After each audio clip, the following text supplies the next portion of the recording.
হামকোর 400V IPS. এই আইপিএসের PCB বোর্ডটা নষ্ট হওয়ার কারণে পিসিবি লাগাচ্ছি। এটা হচ্ছে নাতাশা বোর্ড। নাতাশা বোর্ড পিসিবির যে ফাংশনগুলো আছে সেগুলো দেখানোর জন্যই আজকে ভিডিও। এই ট্রান্সফরমার, এটা হচ্ছে গ্রাউন্ড, এটা হচ্ছে 120 ভোল্ট লুপ অর্থাৎ চার্জিং, আর এটা হচ্ছে 280 ভোল্ট লুপ, এটা হচ্ছে আউটপুট ট্রান্সফরমার মানে সর্বোচ্চ ভোল্টেজ। এখন এই সকেটের যে পিনগুলো আছে এগুলো কোথায় কোনটা লাগবে সেই জিনিসটা দেখেন। এখানে দেখেন এই যে এম মেন, এই মেন হচ্ছে ট্রান্সফরমার যে 280 ভোল্ট সেটা।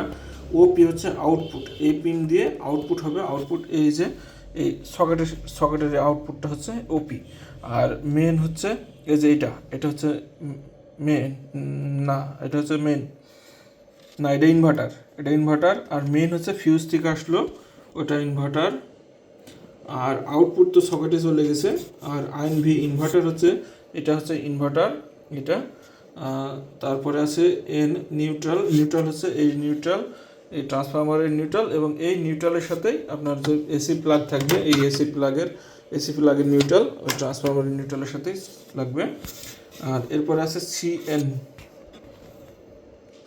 সিএন হচ্ছে চার্জিংয়ের, এই চার্জিং হচ্ছে 120 ভোল্টের যে লুপটা আছে, এই লুপটা এইটা হচ্ছে ওইখানে যাবে। ওকে, ট্রান্সফরমারের কানেকশন শেষ। এখন যে কানেকশনটা থাকতেছে এই পাশে, এইখানে আমাদের যে ভুলটা হয় এটা হচ্ছে এই সুইচেই হচ্ছে গ্রাউন্ড কমন থাকে। যেমন এই এসডাব্লিউতে সুইচ, এই দুটো শর্ট করলে সার্কিট রান করতেছে।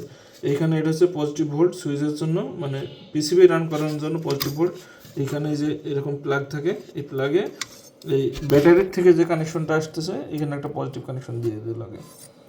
এই ব্যাটারি যেমন এখানে ফিউজ আসছে, এই ফিউজ হয়ে যে আসলো এখান থেকে পজিটিভ লাইনটা নিয়ে এসে এখানে দেওয়া হচ্ছে।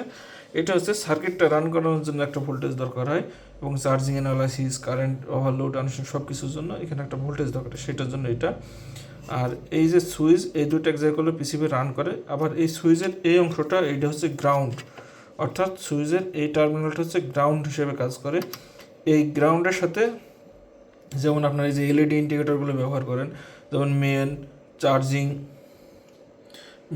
CS charging, overload, inverter, low battery, এই যে এলইডিগুলো যে আউটপুট দিচ্ছে এই গ্রাউন্ডের সাপেক্ষে আউটপুট দিচ্ছে। অর্থাৎ আপনি গ্রাউন্ড কমন করি এই যে এই এলইডিগুলো কানেকশন করাবেন, এই কানেকশনগুলো করলে হবে। আর এরপরে থাকছে এর হচ্ছে কুলিং ফ্যান অপশন নাই, কুলিং ফ্যান অপশনটা করা লাগতেছে, কারণ এটা যেহেতু আইপিএস লং টাইম চলবে, লং টাইম চললে ভিতরে একটু গরম হবে, এটা ঠান্ডা করার জন্য কুলিং ফ্যানের অপশনগুলো করতে হবে। এই জন্য দেখেন আমি এই যে দুইটা রেজিস্ট্যান্স থেকে কানেকশন নিছি, ফরওয়ার্ড বায়াসে দুইটা রেকটিফায়ার কানেকশন দিচ্ছি। কারণ কি, যে এইখান থেকে আমি যে লাইনটা নিচ্ছি, অর্থাৎ এই এলইডির থেকে যে লাইনটা আসছে এটা তো মাইক্রো কন্ট্রোলার থেকে আসছে, এইটা এইখান থেকে এসে যেন ঘুরে আবার এটার ভিতরে না চলে আসে, তাহলে তো আমার সার্কিট ভুলভাল বকবে। যার কারণে এখানে পজিটিভ মানে ফরওয়ার্ড বায়াসে করা আছে। এখান থেকে ডায়োড হয়ে এখানে আসলো পজিটিভ, আবার এখান থেকে ডায়োড আসলো পজিটিভ এখানে। অর্থাৎ এটা হচ্ছে ইনভার্টার, এটা হচ্ছে ইনভার্টার যখন আইপিএস মোডে চলবে তখন এইখানে একটা সিগন্যাল আসতেছে, এই সিগন্যালের মাধ্যমে এইখানে হচ্ছে ভোল্টেজ আসতেছে, কিন্তু সেই ভোল্টেজ এইদিকে যাবে না। আবার যখন চার্জিং মোডে যাচ্ছে তখন এইখান থেকে ভোল্টেজ আসছে এখানে, সেই ভোল্টেজ কিন্তু আবার ইনভার্টার মোডে ঢুকবে না, তাহলে আমার আইপিএস মানে আইসিটা সুরক্ষিত। এরপর এখান থেকে যে 5 ভোল্ট বেরোলো, এই 5 ভোল্ট তো আমার এই D882 দিয়ে যে আমি ফ্যান কন্ট্রোল করতেছি সেই ফ্যানে তো কাজ করবে না। যার কারণে এখানে আমি একটা 1K রেজিস্ট্যান্স দিছি, 1K রেজিস্ট্যান্স দিয়ে তারপরে আমি এখানে কানেকশন দিয়েছি। এখানে 1K রেজিস্ট্যান্স দিয়ে এখানে কানেকশন দিলাম, তাহলে ট্রানজিস্টরটা অন হলো। অন হওয়ার পরে এই ট্রানজিস্টরের কালেক্টর থেকে আমি ফ্যানের গ্রাউন্ড কানেকশন দিলাম।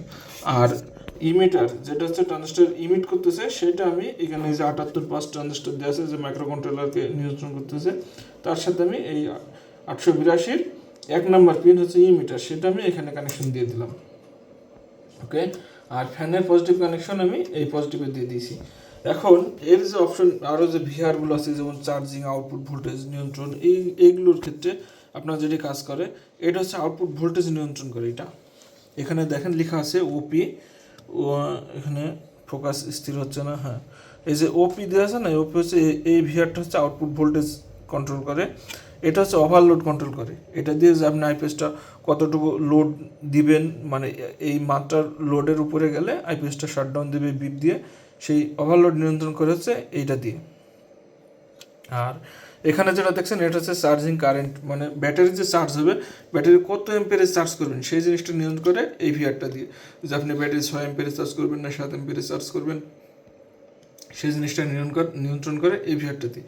আর এই যে ভিআরটা দেখছেন এই ভিআরটা হচ্ছে ব্যাটারি চার্জিং ভোল্টেজ নিয়ন্ত্রণ করে, যে আপনি কত ভোল্ট বুঝে ব্যাটারি হাই কাট চার্জিং করবেন। যেমন মনে করেন যে ব্যাটারি আপনি 14 ভোল্ট করবেন না 14.2 করবেন না 13.8 করবেন, সেই জিনিসটা যেহেতু এটি সবসময় চার্জিংয়েই থাকে, যার কারণে আমি এটা 13.8-এ সেট করে রাখছি। এই ভিআরটা ঘোরালে চার্জিং ভোল্টেজটা কম বেশি হয়, এই ভিআরটা দিয়ে চার্জিং ভোল্টেজটা কমায় 13.8-এ রাখছি।